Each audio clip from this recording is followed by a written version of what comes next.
Dzina la Atate, di la Mwana, di la Mzimu Oyera. Amen. Tikulandireni abale dialogo kulikonse kumene muli. Pano patiyankhuleni Ambuye. Lero lachiwiri pa 18 June 2024. Mlungu wa 11 wa chaka cha mpingo. Mawu oyamba akuchokera m'buku loyamba la mafumu mutu 21 ndi 17 kulekeza 29. Amene akutiwerengera mawu oyamba ndi a Josephine Kamuna Ning'ang'a kuchokera ku banja loyera Chirinde Parish mu Archdiocese ya Lilongwe. Mawu a mthenga wabwino akuchokera mu mthenga wabwino wa Mateyu woyera mutu 5 ndi 43 kulekeza 48. Amene akutiwerengera mawu a mthenga wabwino komanso kutigawira mawu ndi Bishop Alessandro Pagani, ambuye opuma a Diocese ya Mangochi. Mawu oyamba. Mawu a m'buku loyamba la mafumu. Pa nthawi yomweyo Chauta adauza Eliya wa ku Tisibe kuti, nyamuka pita ukakumane ndi Ahabu, mfumu ya ku Israeli, amene akukhala ku Samariya. Iyeyu ali ku munda wamphesa wa Naboti. Wapita kumeneko kuti akatenge mundawo kuti ukhale wake. Tsono kamuuze kuti Chauta akufunsa kuti, kodi wapha ndipo walandanso? Ukamuuzenso kuti Chauta akunena kuti, pamalo amene agalu ankanyambita magazi a Naboti, pomweponso agalu adzanyambita magazi ako. Apo Ahabu adafunsa Eliya kuti, kani wandipeza, iwe mdani wanga?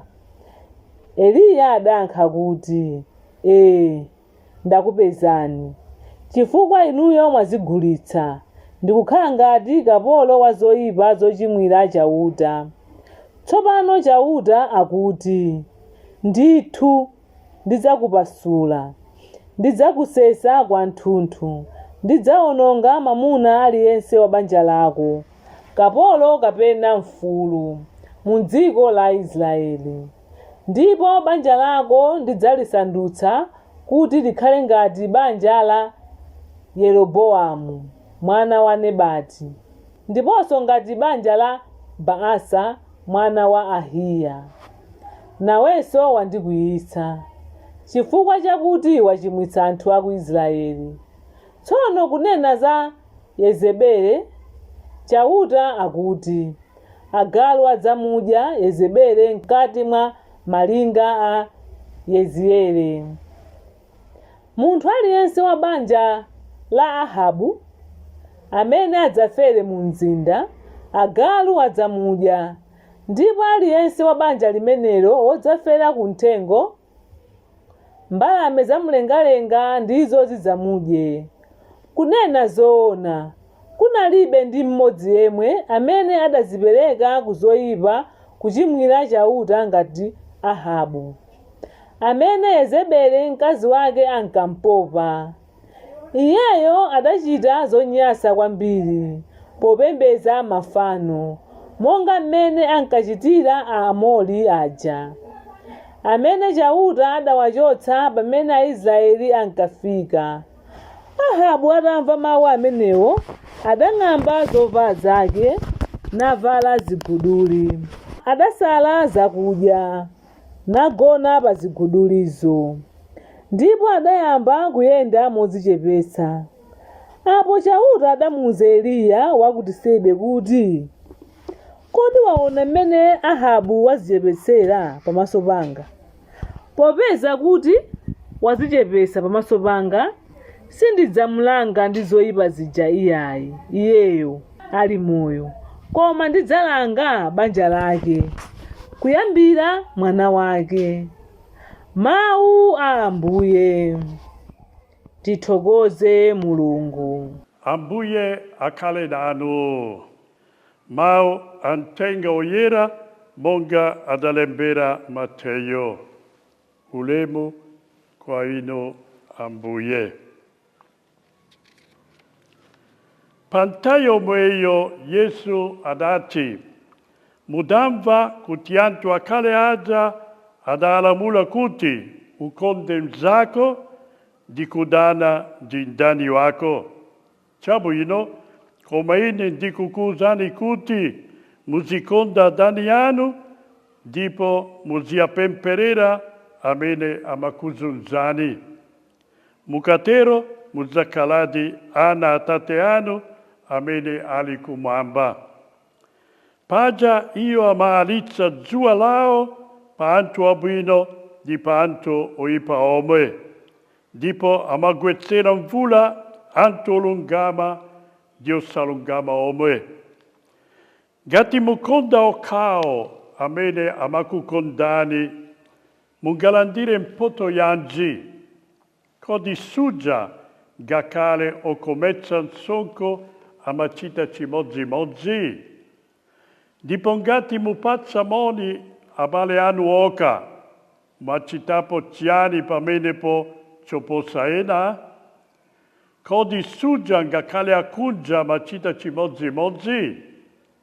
Chifukwa chake, monga Atate anu akumwamba ali abwino koteratu, inunso mukhale abwino koteratu. Tenga wa Ambuye. Ulemu kwa inu Ambuye Yesu Kristu. Muntenga wabwino walero tipeza maganizo awiri okudza Atate ofunika kwambiri. Ganizo loyamba ndi loti mukonde adani anu kuti mukhale ana a Atate. Ganizo lachiwiri ndi loti mukhale angwiro monga Atate anu amwamba. Ali maganizo ofuna kukulitsa mwa ife chizindikiro choti ndife ana a Mulungu, amene tasanduka ana ake polandira ubatizo. Mzimu Woyera amene ali mwa ife amatikonda kuti tikhale ndi moyo odzaza wa ana a Mulungu. Anatero Yesu, mudamva kuti anthu akhale aja adalamula kuti uzikonda mzako ndi kudana ndi mdani wako. Chabwino, koma ine ndikukuwuzani kuti muzikonda adani anu ndipo muziyapempherera amene amakuzunzani. Pamene Ambuye Yesu akunena kuti muzikonda mzanu, liyo loti mzanu linali kutanthauza abale ake, akumudzi kwawo, achipembedzo chawo.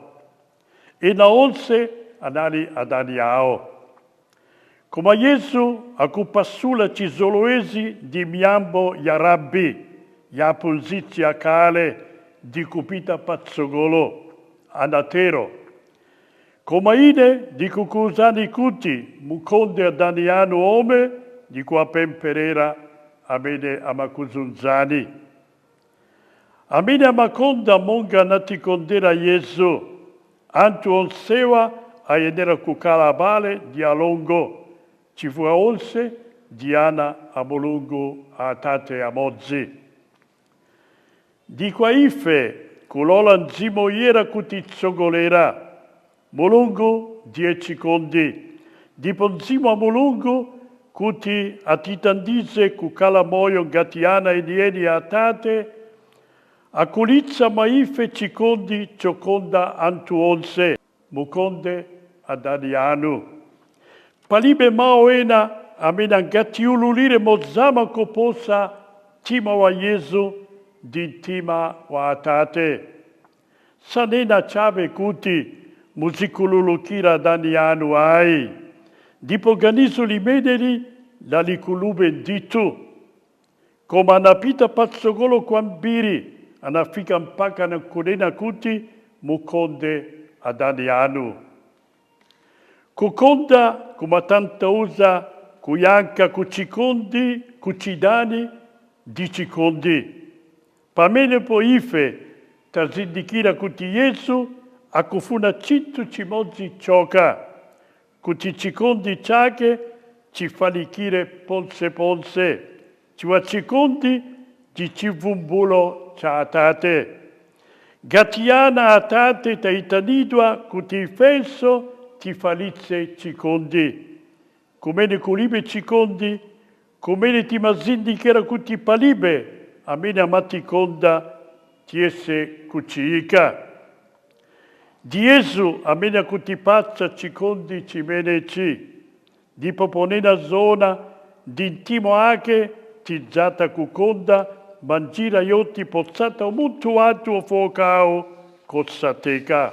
Yesu yekhayo angati kutitandiza kuti tikonde adani athu omwe, kuti tisandutse adani kukhala abwenzi.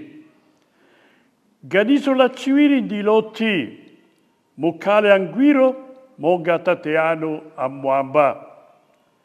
Ndi Ambuye Yesu mwini yakutchula mwachidule chilungamo chatsopano cha ufumu wake, kukhala oyera, angwiro, okhazikika, pokhala okhulupirika kutsata kufuna kwa Atate. Ndi mawena tikhale otsanzira chitsanzo cha Mulungu amene ndiye chikondi, pakuti ife tonse tinapangidwa mchitunzi ndi mchifanizo cha Mulungu. Pakutero tikhala ana ake enieni Atate amene amawalitsa dzuwa lawo pa anthu abwino ndi osalungama omwe. Amen.